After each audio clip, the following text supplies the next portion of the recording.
Introduced with the Presage mission in Season of the Chosen, Dead Man's Tale, or DMT, the gun, not the other thing, has been a solid PvP and even PvE pick for many players. It used to play Crucible matches with its low damage fall off and 150 RPM fire rate. Nowadays it's been reined in to be a solid but not overpowering exotic pick. Today we're going to talk about what DMT is and what roles you should look for when Xur sells it. Personally, I've loved this gun since it came out, so much so that I have my god roll with 5,500 PvP kills on it, which is a lot for me because I get bored of guns and playstyles super quickly. You know, I'm just so quirky like that.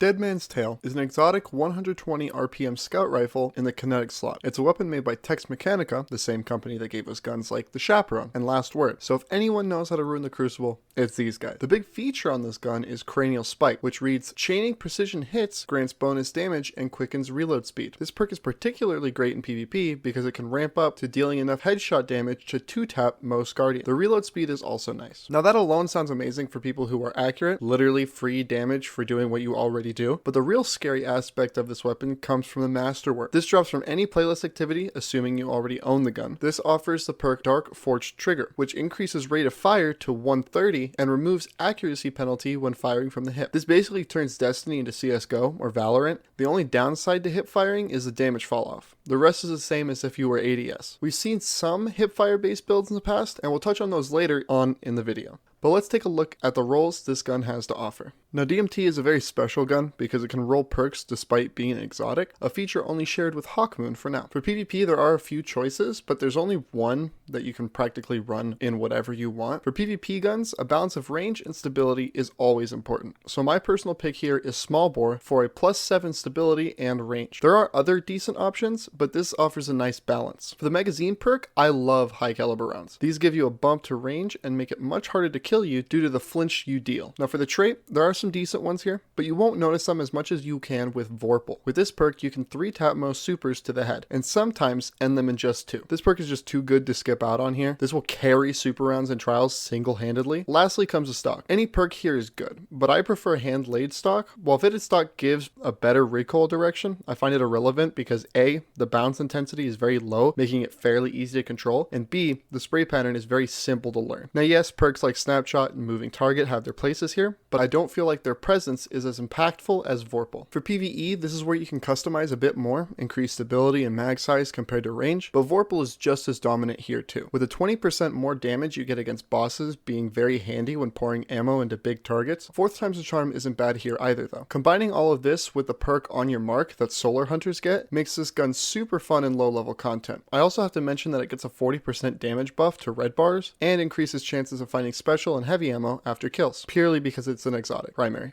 Now that we know what gun to look for, let's talk about the builds you can use with it. These will be mainly for PvP because special and heavy exotics will take up the PvE slot most of the time. For Titans, I love using this gun with Line Rampants, which offers great hipfire and better in-air accuracy while hip-firing in the air. I also love to use this with a lightweight machine gun and Peacekeepers for some double primary plays. For Hunters, I usually keep this as a mid to long range engagement weapon. For this, I have a Dragon Shadow build on Stasis to keep my mid-game solid, and I often use a shotgun or a fusion to make up for short range fight. On Warlock, I'd use this with the same mindset as Hunter. Resistance exotics like the Stag and mobile ones like Rain of Fire come to mind. Overall, this gun is one of my favorites in the franchise, hands down. It looks great and it functions even better. Despite the nerfs and closer maps, this gun still puts people to bed with no discretion. The love may have started with No Land Beyond back in D1, not sure, but no matter what, it's been a first pick many times for me.